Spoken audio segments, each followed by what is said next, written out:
então, do que é feito nossos ácidos nucleicos, eu consigo discutir com vocês sobre alguns processos em biologia molecular. Replicação, transcrição e tradução.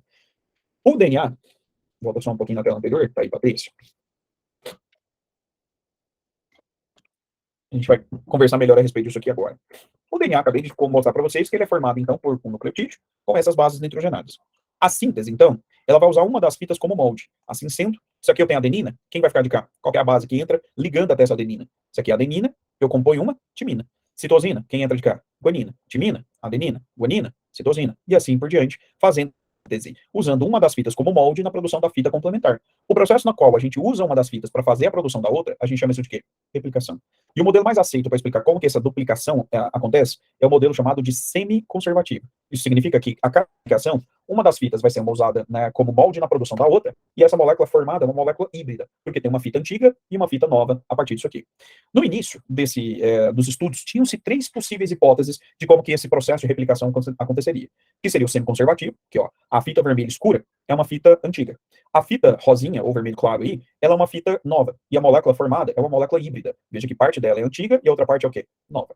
Existe também a ideia da replicação conservativa. O que ela faz? Produz 2 fitas novas e mantém as 2 fitas antigas. Ou modelo dispersivo, que gerava uma hibridização entre as moléculas, mas não com uma fita antiga e uma nova, e sim com partes da molécula com dupla fita antiga e partes da molécula com dupla fita sendo nova. Qual dos modelos acontece biologicamente? Semi-conservativo, conservativo ou dispersivo? O semi-conservativo. A gente não encontra, né, esses modelos conservativo e dispersivo em nenhum sistema biológico atualmente vivente. Para fazer esse processo, então, de replicação, eu preciso, primeira coisa, abrir a dupla fita. E aí a replicação, quando é em bactéria, a gente abre um único ponto. E a gente chama esse ponto de abertura, onde a replicação vai acontecer, de replicon. Então, vocês estão falando sobre replicon, é a abertura do processo para o início no DNA, né, de como é que essa estrutura ela é vista. E quando você olha no microscópio, ele parece um olho. A gente fala de olho de replicação. A velocidade com que essa forquilha avança é de 50 mil pares de bases por minuto. Essa é a velocidade média de replicação de uma bactéria. O que explica o porquê que a bactéria demora tão pouco tempo para se reproduzir. Em uma reprodução bacteriana assexuada, demora uma média de 30 minutos para a bactéria dobrar a sua população. Isso explica por que muitas vezes você vai dormir e aí já está com a garganta levemente infeccionada. No outro dia, quando você acorda, menina, tá uma poça de baba desse tamanho no travesseiro, e você não está dando conta nem de engolir saliva mais. Porque a quantidade de bactérias presentes na sua garganta aumentou absurdamente rápida a partir desse processo de replicação, que perceba, é extremamente rápido também. Aquele momento legal, que a poça de baba, que você não consegue engolir nem saliva. Você olha para o indivíduo e vai engolir saliva, faz careta ali, né? Fica babando no travesseiro, tá lá, poçona ali. A abertura da forquilha acontece em um ponto específico, um ponto de origem, né, que a gente fala, para gerar essa replicação. E aí aqui a gente tem o ponto de encontro entre as forquilhas. Então abre aqui, replica, até chegar a esse ponto de encontro. Tanto na origem quanto no ponto de encontro, predomina adenina e timina. Percebe? Olha lá. A, T, T, A, aí tem uma guanina, depois T, A, T, uma guanina, T, outra guanina. Mas perceba que é principalmente A e T. Por quê? Consegue pensar no porquê que nas regiões onde eu preciso abrir, onde eu preciso fechar esse processo de replicação, tem principalmente adenina e timina, e não guanina e citosina? Isso tem a ver com a configuração das interações entre as moléculas. Mais uma vez, adenina e timina formam quantos pontos de hidrogênio? 2. Citosina e guanina formam quantas? 3. Eu não tenho que abrir o processo para fazer esse início, então quanto mais adenina e timina, mais fácil é abrir. Por quê? Porque são só 2 pontos de hidrogênio. Quanto mais guanina e citosina, é mais difícil de eu abrir, porque é mais ponto de hidrogênio e, portanto, uma maior estabilidade. Certo? Nesse processo, nós eucariotos, a gente não tem só um replicon, eu tenho vários. Então a gente abre eles em momentos, inclusive, que são diferentes, gerando uma velocidade um pouco menor, o que explica o porquê do nosso ciclo celular ser mais lento. Uma bactéria demora algo em torno de 30 minutos para se dividir. Uma célula humana, 24 horas. Existem alguns motivos a diferença da velocidade de replicação. Aqui são 2.000 pares de bases, só lembrando, são quantas? 50 mil pares de bases. Só que aqui tem um lance. Se eu quero fazer um serviço bem feito, eu faço ele de fazer um serviço mal feito, eu faço rápido. E aí, quem você acha que faz uma replicação mais fiel ao processo? O eucarioto, que vai mais devagarzinho, ou o procarioto, que vai acelerado no 12? Nós, eucariotos, temos uma estabilidade muito maior. Por quê? Porque a gente faz esse processo ocorrer de maneira um pouquinho mais lenta, mais fiel ali. A fase S demora uma média de 6 horas em uma célula somática por conta dessas forquilhas serem apresentadas. Isso, Rafaela, exatamente. Por isso que procariotos têm uma taxa de mutação que normalmente é maior do que nós, eucariotos. Ok? Para fazer o processo de replicação, galera, eu preciso de algumas. Via de regra, os exercícios cobram a ação de 2 enzimas principais. Quais são elas? A helicase, que faz o quê? Abre a dupla fita, e eu tenho uma outra. Quem é a outra? Sintetiza a outra fita. Só que você vai fazer um vestibular que não gosta das coisas básicas. Você vai fazer o NIRV. E é o NIRV, criatura. Travou? Cortou? Então, ó, voltando para cá. A gente tem 2 enzimas básicas que fazem o processo de replicação. Quais são as enzimas básicas? A gente tem a DNA polimerase, que amplifica, e a helicase, que abre a dupla fita, certo? Mas eu estava te falando que a gente tem os vestibulares, né, que, né, inclusive a UNIRV, que cobra mais enzimas. E aqui a gente consegue ver todos os sistemas enzimáticos envolvidos. Quem? A topoisomerase, o que essa enzima faz? Ela alivia a pressão à frente da forquilha, porque a helicase vai abrindo a dupla fita, só que ela vai forçando aqui. E aí o que a topoisomerase faz? Ela gira, por isso o nome DNA girase, e alivia a tensão nessa forquilha à medida que ela está sendo aberta. A gente tem a DNA primase, que adiciona um primer, ou iniciador, que fornece a extremidade livre para a replicação. Tá? E a gente tem as proteínas estabilizadoras de fita simples, que vão ligar a essas proteínas. Calma, Marcelo. Eu estou só fazendo um panorama geral sobre o que essas enzimas fazem, porque eu vou detalhar as funções de todas elas a partir de agora com vocês, tá? Então, ó, tá anotando que nem doida. Calma que você vai ver um quadrinho resumo agora, inclusive com as funções de cada uma dessas enzimas no processo. Só você está vendo que uma das fitas, ela tem a produção que acontece da fita aqui, ó, de maneira contínua. Enquanto a outra, essa síntese acontece de maneira em pedaços. Isso aqui, ó, ela é fita contínua, e essa outra fita.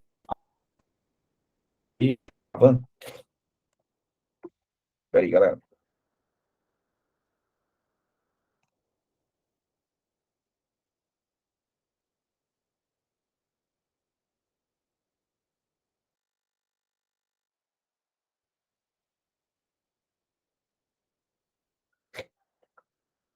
Ui, ui, ui.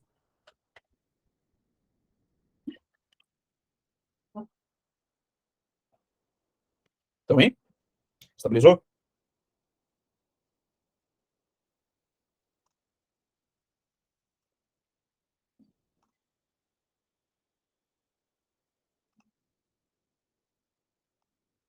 Tô voltando. O que eu estava falando para vocês é que uma das fitas, ela vai fazer esse processo de produção de maneira contínua. Então foi adicionado um iniciador. E lembra qual que é o sentido de polimerização do DNA? Ele vai de onde para onde? Ele vai de 5 linhas para 3 linhas.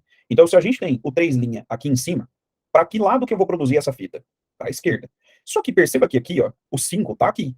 Logo, aqui em cima é o 3. E aí eu consigo produzir essa fita nesse mesmo sentido? Não. Eu tenho que produzir ela de onde? Da direita para a esquerda. Só que eu tenho um problema, porque a forquilha está abrindo para onde? Para a esquerda. E eu estou polimerizando a fita de baixo para a direita. Eu tenho que fazer a produção dessa fita, então, aos pedaços. Veja que eu produzi esta parte, depois, um novo ponto de iniciação dessa replicação vai acontecer aqui. E aí ele vem e produz até esse ponto. Abre uma outra parte que adiciona mais uma forquilha. E aí o que ele faz? Produz mais um pouquinho. Tá vendo que uma das fitas foi produzida de maneira contínua? Se adicionou um primer e foi embora. Na outra fita, a gente está produzindo isso aos poucos. A gente chama essa síntese de fita descontínua. E aí tem um termo que os vestibulares muitas vezes cobrem, e a Unirv já fez isso mais de uma vez, o tal do fragmento de Okazaki. O fragmento de Okazaki são pedaços de DNA que são produzidos na fita descontínua, por conta do sentido de polimerização, que sempre vai de 5 para 3, mas a forquilha está abrindo para um lado e a polimerização está indo para o outro. Então, uma das fitas está sendo continuamente produzida, a outra sendo produzida de maneira descontínua. Tranquilo? Então, ó, aqui a gente tem o 5 e o 3 seguindo o lado de abertura da forquilha. Já na outra fita, a fita descontínua, a forquilha está abrindo aqui para a representação à direita, só que a polimerização está acontecendo para a esquerda. E aí cada pedacinho desse que foi formado, ó, a gente chama de fragmento de quê? De Okazaki. Nesse processo, como que funciona? Então, ó, passo a passo, agora para você entender melhor como é que esse processo ocorre. Eu preciso adicionar um primer, ou iniciador. E aí eu preciso de uma enzima que faz esse processo. Como é que chama a enzima que coloca o primer? Primase. O que a primase faz? Adiciona o iniciador, e aí? E aí que a gente tem a ação da DNA polimerase. O que a DNA polimerase faz? Abraça a fita aqui em cima, que não está pareada, e começa a produzir a sequência complementar. Adenina, quem ela põe? Timina.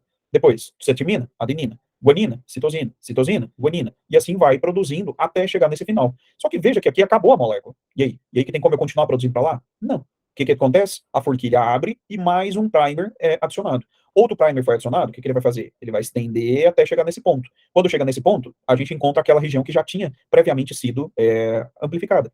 E agora? Eu vou ter que continuar amplificando aqui? Não. Só que a questão é que o primer é de RNA, enquanto a gente está fazendo o processo de produção de quem? Do DNA. O que é necessário fazer? Entra em ação uma outra polimerase que remove o RNA e coloca DNA no lugar.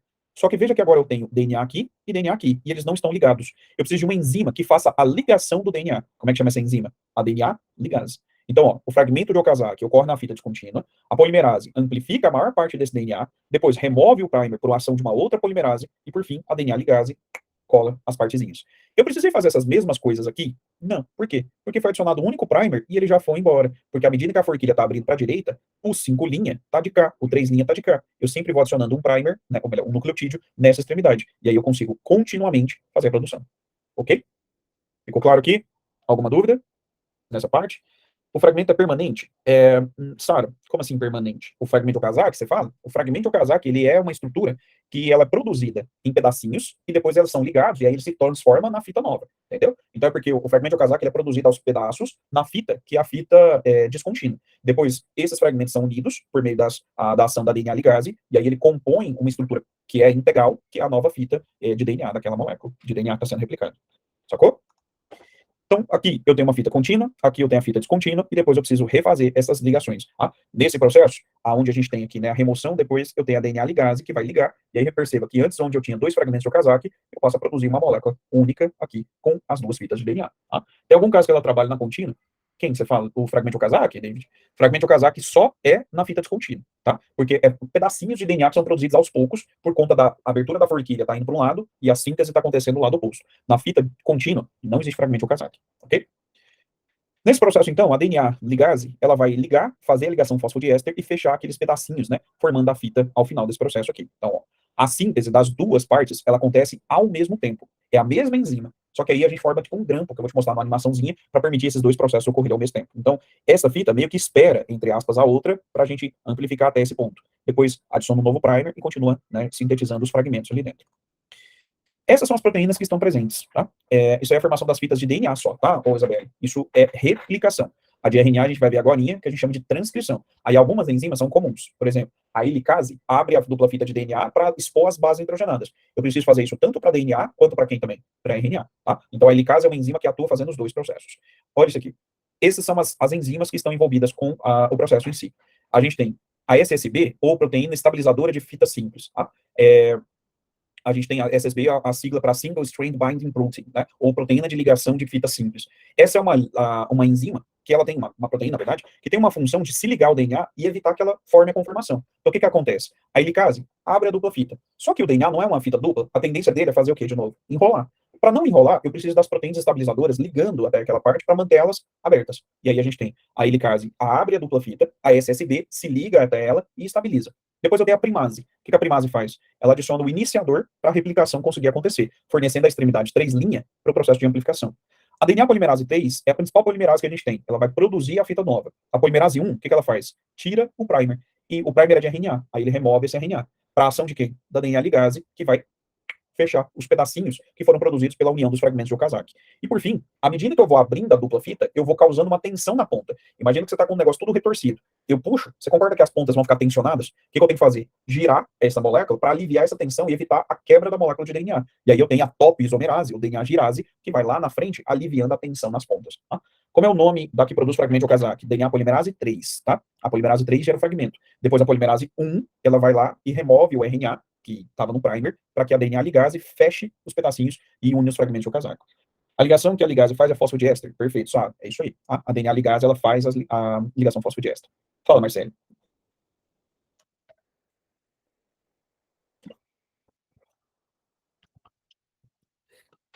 Você quer o pera só para você olhar a tabela ou você quer perguntar? Mas em polimerase 3 que faz o fragmento? Isso. O Okazaki. A polimerase 3, Marcelo, é a que é responsável por fazer a produção desse fragmento. A polimerase 1, ela retira o iniciador, o primer de RNA, para depois a gente fazer a ligação fosfodiéster entre os pedacinhos que ficaram. Ok? Replication will begin at a specific... Como esse processo ele, funciona aqui, então? A replicação ela vai ter uma origem específica, e aí aqui eu tenho a abertura da forquilha de replicação, né? O olho de replicação. A forquilha, ela vai abrir, e a gente tem a maquinaria que faz o processo de síntese. Olha essa fita, que bonitona que ela tá, né? Você tem a produção de maneira contínua para cá. Só que essa outra, você tá vendo que ela tá produzindo com uma maquinaria que envolve um monte de coisas diferentes? Ó, aqui a gente tem a produção até chegar nesse ponto. E aí, o que eu tenho? A helicase é a primeira das enzimas. O que a helicase faz? Ela abre a fita. Depois que a fita foi aberta, as proteínas estabilizadoras de fita simples se ligam e a DNA girase alivia a tensão na parte da frente, evitando quebra do DNA aqui. O processo ele vai acontecer em um único sentido, de 5' para 3', porque é o sentido que a polimerase consegue amplificar o DNA. Para esse processo acontecer, a gente tem uma abraçadeira beta que gruda a polimerase até uma fita de DNA. E aí a gente tem, ó, o primer, ele precisa ser adicionado, e aí existe uma enzima que faz isso, chamada primase. O que a primase fez? Adicionou uma extremidade 3'. O que pode acontecer agora? Essa subunidade da DNA polimerase pode se ligar com abraçadeira beta. E aí a gente tem esse processo de amplificação acontecendo até aqui. Veja que essa fita, continuamente, ela está sendo produzida. E por que disso? Porque a extremidade OH sempre está sendo adicionada aqui, ó. Olha lá, quando você vem em zoom, ó, o OH. Sempre essa hidroxila vai sendo removida e a gente vai adicionando os nucleotídeos ali. Só que aqui, a forquilha está abrindo para cá, enquanto a polimerização está acontecendo no sentido oposto. Então, o primer foi adicionado, vem e produz até chegar no próximo ponto. E aí eu gero um fragmento de Okazaki. Então, primer, polimerase, gruda, e aí ele começa adenina, timina, timina, adenina, citosina, guanina, e vai fazendo essa produção até chegar nessa região aqui. Quando chegou nessa parte, isso que você está vendo é RNA. O que eu tenho que fazer com esse RNA aqui? Remover. Então, mais uma vez, ó. Adicionou, vem amplificando até chegar nesse ponto. Como é que chama esse fragmento que foi gerado? Fragmento de Okazaki. Só que depois a DNA polimerase 1 vem e remove o RNA e põe DNA. Só que ficou uma ligação que tem que ser feita. A DNA ligase vai lá e fecha essa parte, produzindo ao final quantas moléculas de DNA? 2. Cada uma delas com uma dupla fita presente. Fechou? Faz sentido agora na animaçãozinha? Aqui é famoso né? Então, quando a gente vai explicando, né, passo a passo, muitas vezes vocês ficam meio travados. Essa animação é fantástica, porque ela mostra cada um desses processos acontecendo, mas de maneira integrada, para conseguir fazer esse processo de replicação do DNA. Beleza? Dúvidas? Aqui? Existe uma forma de fazer essa amplificação de maneira sintética. Aí a gente tem a PCR. O que é PCR? Reação em cadeia da polimerase. Essa é uma técnica, né, que a sigla em inglês, mais uma vez, gastando inglês aqui nessa aula, Polymerase Chain Reaction, né, ou reação em cadeia da polimerase, é uma técnica que faz a gente amplificar o DNA de maneira parecida com o que originalmente iria acontecer. Só que aqui eu faço isso dentro de onde? De uma máquina. Para isso, o que eu preciso? Eu faço um aumento de temperatura que vai desnaturar a fita. Depois, eu adiciono um primer e eu coloco o primer ali dentro e ele vai se anelar. E depois eu faço a extensão. De forma, então, que a PCR ocorre em 3 etapas. Eu tenho aqui a desnaturação, e se a gente pensar, eu estou abrindo a dupla fita. Fala para mim, se fosse biologicamente esse processo, qual era a enzima que ia fazer esse processo aqui? De abrir a dupla fita. Como é que chama a enzima que faz isso? A helicase, perfeito. Só que aqui, eu não tenho helicase. Eu tenho que fazer o que então? Calor. E aí, a gente adiciona calor para ele aumentar a agitação das moléculas. Chega uma hora que a agitação está tão grande que a dupla fita, ela se desanela, ela se desenovela. A gente atinge uma temperatura de 90, 95 graus Celsius para isso acontecer. Isso vai variar de acordo com a quantidade de adenina e timina. Lembra que a gente conversou sobre isso? Quanto mais A e T, menor é a temperatura que eu preciso atingir para desnaturar. Por quê? 2 pontos de hidrogênio. Quanto mais G e C, maior a temperatura, porque mais pontos de hidrogênio. E aí a gente tem o primer se anela quando a temperatura cai um pouquinho. Então a temperatura sai de 95 para algo em torno aí dos seus 55, 60 graus Celsius. Aí o primer se anela. Agora eu tenho, ó, extremidade 3 linha, parte não pareada, o que eu posso ter? A DNA polimerase atuando. E a DNA polimerase vai lá e faz a amplificação desse fragmento. Depois que a gente terminar, aqui a gente tem, ó, desnaturação, depois anelamento e, por fim, a extensão. Veja aí, quantas cópias foram produzidas agora? 2. O que eu posso fazer? Voltar para a etapa inicial. Desnatura, e aí eu produzo quantas cópias ao final? Eu tenho mais 2 cópias, totalizando 4. Se eu faço mais uma vez, no terceiro ciclo, eu produzo 8. De forma que se a gente fizer esse processo 35 vezes, quantas cópias foram produzidas? 68 bilhões de cópias, a partir de uma única amostra de DNA. Tá, mas para que eu vou fazer um negócio desse? Cara, essa é uma das técnicas mais utilizadas em biologia molecular. E isso tem várias aplicações, como, por exemplo, o DNA fingerprinting, que o Eduardo deve ter mostrado para vocês lá na parte de biotecnologia. Quando eu quero fazer um teste de DNA, como é chamado, né, eu faço uma PCR, aplico uma enzima de restrição que picota esse DNA em pedacinhos, e depois eu faço uma eletroforese gerando fragmentos. E aí eu comparo os fragmentos entre os indivíduos para fazer esse processo de diagnóstico. Só que, de paternidade, por exemplo. Só que existe uma variação dessa técnica, que é a RT-PCR. Cara, o que significa RT? Retrotranscrição. Você lembra disso aqui, ó, dos processos da biologia molecular? DNA originando DNA é o processo que a gente está discutindo aqui. Como é que isso acontece? Como é que chama? Replicação. DNA, utilizando ele de base na produção de RNA, como é que eu chamo esse processo? Transcrição. O RNA produzindo proteína, como é que eu chamo esse processo? Tradução. Só que existem algumas outras coisas que podem acontecer e os vírus nos mostraram isso. Por exemplo, o RNA pode servir de base na produção do próprio RNA. A gente chama isso de replicação de RNA, RNA dependente. Ou ainda, o RNA pode ser convertido em DNA em um processo chamado de quê? Transcrição reversa. Só que a transcrição reversa não acontece biologicamente no nosso corpo. Só que existem vírus que fazem isso. E aí, como é que chama a enzima que faz isso aqui mesmo? Lembra? Transcriptase reversa. E aí, como que funciona essa transcriptase? Ela consegue fazer o RNA voltar a DNA. Então, se você está com suspeita de Covid, e a gente discutiu um pouquinho a respeito disso lá na parte de viroses, existe uma forma de diagnóstico que consiste em pegar a informação do RNA e retroagir essa informação a um DNA, através de quem? De uma RT-PCR. Só que tem um problema. O vírus da Covid é um vírus de quê mesmo? De RNA. Enquanto a PCR amplifica quem? O DNA. Tem como fazer o RNA transformar sua informação em DNA? Tem.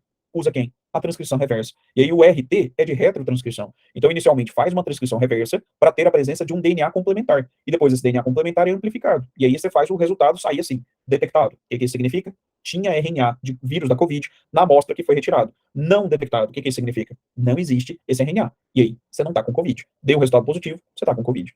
Fechou? Viu a relação que existe entre replicação e PCR? Você vê que os processos eles são muito parecidos, só que a replicação acontece biologicamente no meu corpo com auxílio de um monte de enzimas, que no caso da PCR, eu posso usar uma temperatura para desnaturar, para um iniciador que eu coloco ali dentro, eu forneço os reagentes para imitar um processo de replicação. Alguma dúvida, meninos, quanto à parte de replicação? Ou ficou claro? As ações das enzimas, né, a relação que isso tem com os ácidos nucleicos? Show de bola. Outro processo que envolve a genética molecular é a chamada transcrição. Como é que funciona essa transcrição? O dogma central da biologia molecular fala que o DNA origina DNA, o RNA é produzido a partir da informação do DNA, e o RNA, parte, né, da informação, vai ser usada na produção de proteína. Tá? A gente viu o que acontece aqui. Eu quero te mostrar agora o que acontece aqui, ó. Como que o DNA consegue produzir esse RNA. Então, o que é a transcrição? É uma cópia do DNA em um RNA. E para que isso serve? Para ativar os genes. Você tem uma quantidade de genes no seu organismo estimado entre algo em torno de entre 25 a 30 mil genes. Só que você não está com todos eles expressos o tempo inteiro. Isso vai variar por condições específicas. Então, os genes ativos a cada instante, a gente chama isso de transcriptoma. Isso vai variar de acordo com qual tecido, o que você está comendo, estímulos do ambiente, para fazer uma regulação de todas as atividades dentro do seu organismo. Então, transcrição é a ativação do genoma em um dado tempo, fazendo a produção de uma proteína após esse processo de síntese do RNA. Para isso acontecer, a gente precisa, na proteína, na hora de fazer a produção, de dois processos. O DNA original RNA e depois a tradução, fazer a informação desses três caras ser utilizada na síntese de uma proteína. Então a gente vai ver agora como que essa primeira etapa aqui ela acontece. A transcrição vai produzir um RNA mensageiro, tomando uma das fitas como molde. E nesse processo, a gente tem uma complementariedade que é um pouquinho diferente. Porque se tem adenina, quem é que vai ligar? A uracila. Se fosse DNA, qual seria a base que entraria aqui, ó? Lembra? Ia ser uma timina. De forma que o DNA são quantas fitas? Duas. Só que quantas delas são usadas na transcrição? Só uma.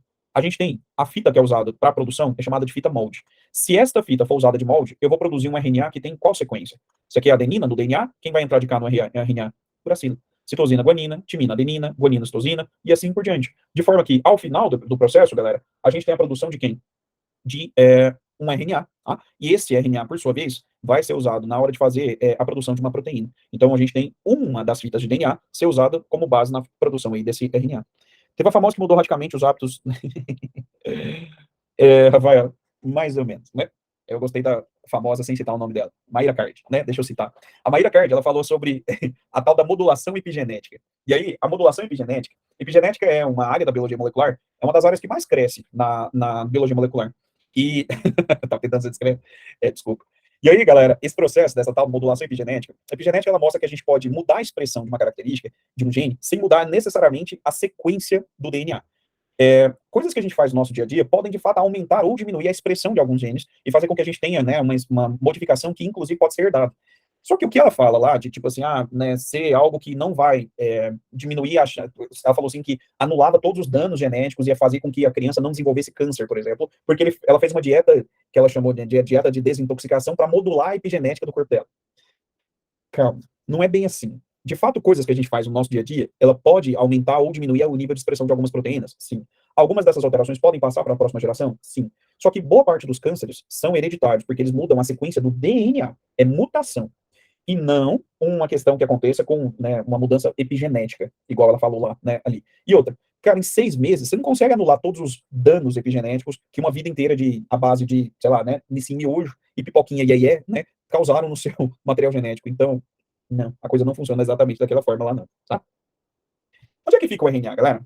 Bom, depende. Esse RNA, se a gente está falando de um procarioto ou de um eucarioto, ele vai acontecer em locais diferentes. Por quê? O procarioto não tem núcleo. Nós, eucariotos, temos. E aí, o que acontece? Lá nos eucariotos, nos procariotos, melhor dizendo, a transcrição e a tradução são processos que acontecem de maneira conjunta. Já no caso de um eucarioto, esses processos acontecem de maneira separada, tá? Então, a gente tem transcrição e depois a tradução acontecendo em locais distintos. Aqui a gente consegue ver em procarioto, né? A linha central representa um DNA, a gente consegue ver os RNAs presentes aqui e as proteínas sendo produzidas, né, a partir desses ribossomos. Então, essa é a representação esquemática do que você está vendo aqui. A gente tem alguns RNAs que são muito bem conhecidos, como o mensageiro, transportador e o ribossomo, que a gente conversou agora sobre as funções que eles têm dentro do nosso corpo. Só que, nesse processo de transcrição, o via de regra que os vestibulares cobram de vocês é a transcrição do RNA mensageiro. E aí a gente tem, no RNA mensageiro, a informação vai ser lida em trincas de bases 3 a 3. E como é que chama essas trincas? Lembra? Códon, tá? Este nominho, ele é um códon. No eucarioto, ou Sara, a transcrição e a tradução acontecem em locais diferentes. No procarioto, elas acontecem tudo no citoplasma e de maneira conjunta, tá? Para fazer essa transcrição, a gente tem, então, o DNA, a adenina, se pareando com uracila, timina com adenina, citosina com guanina, guanina com citosina, e a gente tem, né, isso aqui acontecendo em pontos específicos, que a gente chama de regiões iniciadoras, que iniciam o processo de transcrição para produzir o RNA. A síntese do RNA, ele vai depender de qual das fitas a gente vai usar como molde. Por quê? Porque olha isso aqui, um DNA de uma bactéria, né, Escherichia coli, onde a gente tem a dupla fita e os genes que estão aqui localizados. Aqui a gente consegue ver o gene F, por exemplo, sendo usado esta parte aqui da fita de baixo para a produção dele. Mas perceba que aqui em cima é usado como molde na produção de outro gene, ou seja, quantas fitas o DNA tem? Duas. Quantas delas são usadas como molde? Só uma. Mas não é sempre a mesma fita que é usada como molde para a produção de todos os genes. Veja que o gene E, D e A são usados a fita de cima como molde, enquanto os genes B, C, F e G, a fita de baixo está sendo usada como molde na hora de fazer a produção disso. Ó, então, o molde a gente chama de local. E o que define aonde começa? Uma região que a gente chama de promotora. A região promotora mostra aonde a transcrição vai acontecer, porque a gente tem a abertura da fita e aí, a partir dele, a transcrição ocorrendo. O processo, ele acontece num único sentido, qual? 5:3, adicionando sempre os nucleotídeos a essa extremidade aqui, ó, a extremidade OH. Isso é muito parecido com qual processo que a gente viu? Com a replicação, tá? Muito semelhante. Só que, se é procarioto aqui, ou se é eucarioto, haverá algumas diferenças. Primeiro, o que é essa coisa aqui ao redor, ó? Esse é o núcleo. Em eucarioto, a síntese acontece no núcleo. Procarioto tem esse núcleo presente? Não. Primeira diferença. Segundo, terminou a transcrição, eu já tenho o RNA mensageiro, que pode ser traduzido. Inclusive, transcrição e tradução são processos que ocorrem juntos. Em nós eucariotos isso não acontece, por dois motivos. Primeiro, transcrição ocorre dentro do núcleo. Tradução acontece aonde? No citoplasma. Segundo motivo por qual há uma diferença. A transcrição produz uma molécula chamada de transcrito primário, que vai passar por uma etapa chamada de splicing. Tá? O splicing vai amadurecer esse RNA e produzir o RNA mensageiro, que depois vai ser traduzido em proteína. De forma, então, que nesse processo, o splicing desse RNA produz um RNA maduro a partir de um RNA primário, ou transcrito primário. Como faz isso? Tem duas partes importantes que eu preciso que vocês saibam, os nominhos e o que elas fazem. Intron e exon. Lembra disso? O que um intron faz? O intron não contém informação na hora de produzir a proteína. O intron é um entrão da história. Ele é o penetra. O que você faz com o penetra?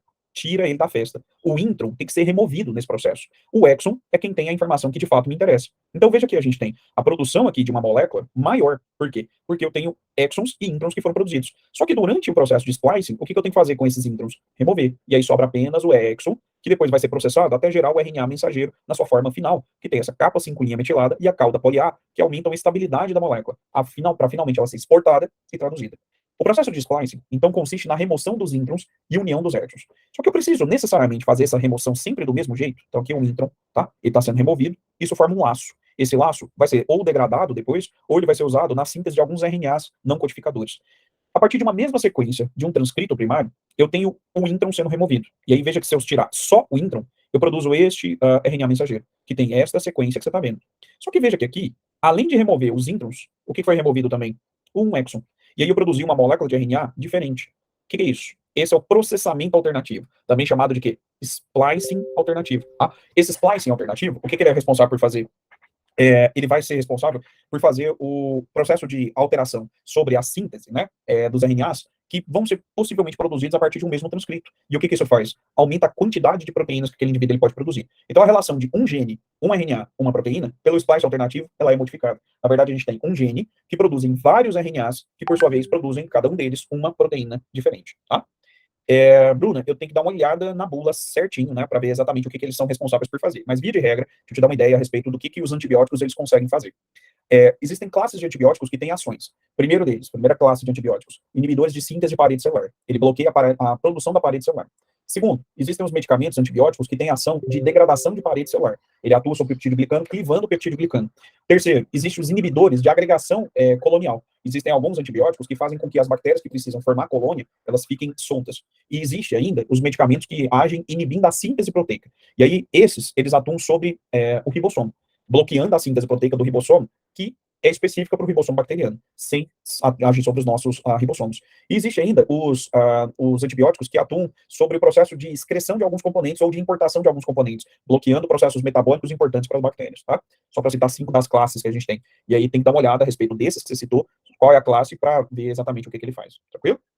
O motivo de não ser igual, Sara, é que a partir de uma mesma molécula de transcrito primário, eu posso produzir diferentes RNAs mensageiros. Veja que aqui, ó, foi removido só intron. Aqui foi removido o intron, o exon 2 e o outro intron. E aí eu produzo um RNA mensageiro que é o quê? Menor do que esse aqui de cima. A proteína aqui de cima, ela tem alguns aminoácidos que a de baixo não tem. E aí essa diferença na expressão se deve, né, ao processamento alternativo ou splicing alternativo. Ok? E o último processo que a gente tem, galera, é a tradução. O que é isso? Tradução é a síntese da proteína. E aí eu preciso da informação do RNA mensageiro, do RNA transportador e do ribossomo. A informação desse RNA, como eu te disse, ela vai ser lida de 3 a 3 em um negócio que a gente chama de códon, produzindo a proteína a partir da interação entre esses três caras aqui. Essa informação, então, ela vai ser lida aqui, né, no códon. E esse códon, galera, ele tem uma correspondência num negócio chamado de código genético. E esse acho que é um dos termos mais errados que vocês usam, né, não só vocês, né, mas a população geral utiliza, que é código genético e genoma. Volta e meia a gente vê saindo notícias assim, por exemplo, foi feito o sequenciamento do RNA do SARS-CoV-2 que mostrou que o código genético dele é diferente. Gente, código genético não é a mesma coisa de genoma. Genoma é o conjunto de bases nitrogenadas que compõem o material genético de um indivíduo. Nesse sentido, todo mundo tem genoma diferente, a não ser duas pessoas que sejam o quê? Gêmeas. E mais do que isso, não é qualquer gêmeo, é o gêmeo que é o quê? Univitelino, que tem o mesmo genoma, tá? Agora, código genético é o mesmo para todos os seres vivos. E a gente vai conversar melhor sobre isso aqui agora. Mas olha só, muitas vezes vocês vão ver questões que eles vão te colocar as letrinhas e perguntar para você qual que é o aminoácido que é codificado. E aí, galera, você não precisa decorar o código genético. Eu que sou professor disso, tenho doutorado nessa área, se você me perguntar quem é o códon UCU, eu vou olhar a tabela, né? Eu não vou, eu não sei isso de cor. Você tem que saber ler a tabela de código genético, que é assim, ó, a primeira letra tá aqui, a segunda letra tá aqui, a terceira letra tá aqui, tá? Alguém avisa o nível? Não, mas nem é o nível. Nem é o nível faz um trem desse, não, porque senão não tem jeito. Se, né, ele não te der a tabela de código genético, ou enfim, alguma forma de descobrir qual é o código genético, não tem, você precisa decorar isso, não, tá? Não tem sentido isso aí. O que você precisa saber é ler. Como é que lê essa tabela? Então, por exemplo, o códon AUG, aonde é que ele tá? Aí você olha e fala, eita, que tanto de A, U e G, cadê esse aqui? E aí, como é que eu faço? Primeira letra tá aqui, ó. Se a primeira letra tá aqui, o A é esse. Então ele vai estar onde? Nessa linha. Qual que é a segunda letrinha? U. O U tá lá em cima. Ele vai estar nessa coluna. Aonde o A encontra com o U, tá aqui. Qual que é a terceira base? G. U, G. Ó, MET. MET de quê? De metionina. O senhor precisa saber que MET é metionina, ILE é isoleucina, VAL é valina? Não. Se o exercício te der e desse jeito, você pode usar, né, as abreviações ali presentes. Vamos ver se vocês aprenderam. UCU, quem que é o aminoácido que ele codifica? Caça aí. UCU. Achou? Ó, surgiram algumas respostas aqui. U tá nessa linha. C tá nessa coluna. U tá aqui, ó. UCU, quem é o aminoácido? Serina. Pega o códon GCC. Quem que ele codifica? GCC. Achou aí? Ó, GCC. GCC, ala. Todo mundo aprendeu como é que lê o código genético? É isso que eu quero que você saiba. Como ler. Eu não quero que você decore o código genético, tá? Você não precisa. Você tem que olhar, né, e aprender a ler como é que a gente consegue chegar a essas conclusões. Certo? Olha o códon UAA. O que está escrito na frente dele? UAA. Stop. UAG. O que está escrito? Stop. UGA. Stop. O que é isso? Pare. Esses são os famosos stop códons. O stop códon sinaliza para mim que a tradução acabou ali. Esse é o códon de parada nisso. Se você está lendo uma sequência e aí você vê um UAA, cara, se tiver mais 100 aminoácidos, ou melhor, 100 códons para frente, que iriam, em tese, codificar para 100 aminoácidos, esses 100 aminoácidos não estarão presentes na proteína. Por quê? Porque o stop códon sinaliza o fim da tradução. E aí o processo desacopla, né, os RNAs ribossômicos ao redor do mensageiro e a tradução ela finaliza, certo? Então são quantos códons no total? Conta aí. 1, 2, 3, 4, 7, você vai contar, criatura? É só fazer as multiplicações. Quais são as possibilidades que eu tenho aqui, ó? U, C, A ou G. Então são 4 para a primeira. Para a segunda, quantas são? 4. Para a terceira, 4. 4 vezes 4 vezes 4 dá quantos? 64 códons. Só que apesar de serem 64 códons, 3 não codificam para aminoácidos. Por quê? Porque são 3 stop códons, tá? E aí eles codificam para um fator de liberação, que vai desacoplar o sistema e finalizar o processo de tradução a partir desse stop códon. Quais são as propriedades que o código genético tem? 3. Especificidade. O que isso significa? Uma trinca sempre tem correspondência com o mesmo aminoácido, tá? Então, em qualquer célula do seu corpo, a trinca ACA vai codificar para a mesma coisa, ela é específica. E qualquer combinação que você fizer de bases, ela sempre vai dar ou para um aminoácido ou para um fator de liberação. Segundo, ele é universal. Isso significa que todos os seres vivos conhecidos utilizam a mesma correspondência entre códons e aminoácidos. Parênteses. hoje a gente sabe que não são todos, tá? Na verdade, existem algumas bactérias que usam um sistema paralelo, não é exatamente o mesmo código genético. Mas, a não ser que o exercício esteja falando alguma coisa a respeito disso, considere que o código genético é universal, tá? E ele é redundante, ou o que você mais vai ver por aí, degenerado. O que significa o código genético ser degenerado? Que mais de um códon codifica para quem? Para o mesmo aminoácido, tá? E aí aqui a gente consegue ver quantos aminoácidos a gente viu na semana passada que existem mesmo para produzir proteína? 20, inclusive classificados em 2 grandes grupos, naturais e essenciais. Só que eu tenho aqui uma trinca que é responsável por fazer esse processo, né? E aí a gente tem, ó, a alanina, por exemplo, quantas bases você tem, quantas trincas possíveis para ela? 4. Arginina, olha aqui, existem 1, 2, 3, 4, 5, 6. Outra, só tem um. Isso a gente fala que o código genético é redundante. O que eu tinha falado, Sara, é isso aqui, ó. Não confunda código genético e genoma. O código genético é a correspondência entre as trincas do RNA mensageiro e os aminoácidos. Esse código genético, ele é o que mesmo? Degenerado, ou redundante e universal. O genoma é a sequência completa de bases nitrogenadas de quem? De um indivíduo. Então, se eu sequenciar o seu DNA, o que eu vou descobrir? Seu código genético ou seu genoma? E aí? Sequenciei o DNA de alguém, o que eu vou descobrir? O genoma. Ah, eu vou descobrir o código genético? Não, por quê? Porque a gente já conhece o código genético, inclusive há muito tempo. Cada indivíduo apresenta um genoma único, exceto 2 indivíduos que sejam clones genéticos, que são, por exemplo, indivíduos gêmeos, e como eu te disse, mais do que isso, gêmeos o quê? Univitelinos. Beleza? Alguma dúvida, meninos? O ribossomo, ele vai ser responsável por fazer a leitura da informação do RNA e produzir a proteína, tá? Então, esse cara, ele faz a ligação peptídica acontecer no sítio P, tá? O aminoácido entra, depois faz a ligação e depois ele sai por aqui. Em um processo que, de maneira simplificada, ele vai acontecer dessa forma aqui, ó. Esse é o RNA mensageiro. 5 linhas de um lado, 3 linhas do outro lado. Cada trinca de base a gente chama de quê mesmo? Códon. Veja que a subunidade menor do ribossomo se acopla. E com esse acoplamento, a subunidade maior, ela vai fazer o quê? Ligar aqui em cima. E aí o primeiro aminoácido, na maioria das vezes, é a metionina. Esse aminoácido, ele vai se ligar, né, por meio da ação desse RNA transportador, e isso vai permitir com que o segundo RNA transportador se ligue aqui. E aí que a metionina vai se ligar com a alanina. Como é que chama a ligação que acontece entre esses dois aqui? Lembra? Alguém tinha me perguntado aí mais no começo da aula como é que chamava a ligação entre os aminoácidos. E aí, como é que chama essa ligação? Peptídica.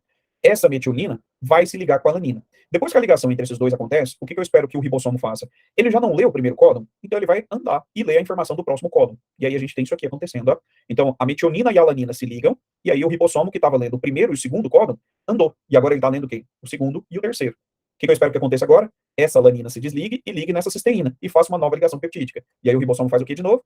Anda mais uma vez. Quando ele anda, ele vai ler agora esse códon, que permite a entrada de outro RNA transportador, carregando esse aminoácido. O que eu espero que aconteça agora? Essa cisteína se ligue com essa asparagina. E aí eu faço mais uma ligação peptídica. Depois, mais outra, mais outra, mais outra, mais outra, até chegar no códon de terminação. Quando chega no códon de terminação, isso desacopla o sistema. O stop códon, quando identificado, entra o chamado fator de liberação. E o que acontece? As duas subunidades são do ribossomo desacoplada. E essa é a proteína que vai ganhar o dobramento tridimensional característico das proteínas ali.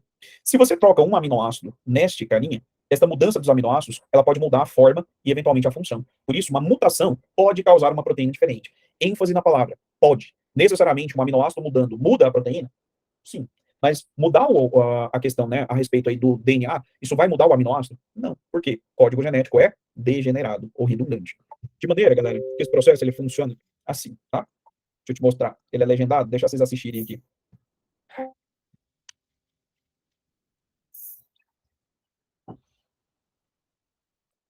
Translation is the synthesis of a protein from an mRNA template. This process involves several key molecules, including mRNA, the small and large subunits of the ribosome, tRNA, and finally, the release factor. The process is broken into 3 stages: initiation, elongation, and termination. Let's see the process in action. Eukaryotic mRNA, the substrate for translation, has a unique 3' end called the poly A tail. Isso aumenta a estabilidade, tá? Para evitar a degradação. mRNA also contains codons that will encode for specific amino acids. A methylated cap is found at the 5' end. Translation initiation begins when the small subunit of the ribosome attaches to the cap and moves to the translation initiation site. tRNA is another key molecule. It contains an anticodon that is complementary to the mRNA codon to which it binds. The first mRNA codon is Então, ó, só uma pequena pausa. Aqui eu tenho o códon, que está presente no RNA mensageiro. Esse carinha que você está vendo aqui em cima é o RNA transportador. E aí ele tem uma sequência que a gente chama de anticódon. O que o anticódon faz? Ele pareia com o códon seguindo uma complementariedade. Adenina pareia com quem? Uracila. Adenina, uracila, citosina com guanina. Então, o códon AUG tem uma correspondência com qual anticódon? O AC. E isso vai carregar um aminoácido que você vai ver aqui em cima, que nesse caso é a metionina. Beleza? AUG. Attached to the end of the tRNA is the corresponding amino acid. Methionine corresponds to the AUG codon. As duas subunidades se The acoplam, large subunit of the ribosome now binds to create the peptidyl, or P site. e esse é o ribossomo na sua forma completa, com a subunidade menor e a subunidade maior, com o primeiro RNA transportador acoplado. O que vai acontecer agora? O segundo RNA transportador vai entrar e se ligar com esse códon que você está vendo aqui, ó. And the aminoacyl, or A site. The first tRNA occupies the P site. The second tRNA enters the A site and is complementary to the second mRNA codon. The methionine is then transferred to the A site amino acid. The first tRNA exits. Isso que você está vendo é a ligação peptídica que aconteceu. A primeira ligação já não leu a informação desse primeiro códon, o aminoácido já não está ligado, esse RNA transportador descarregado já não me é mais interessante. Então o que eu espero que aconteça com ele? Ele vai sair daqui e o RNA ele vai andar para o próximo códon, empurrando esse RNA transportador para frente e o ribossomo ele vai para trás. Olha lá. The ribosome moves along the mRNA and the next tRNA enters.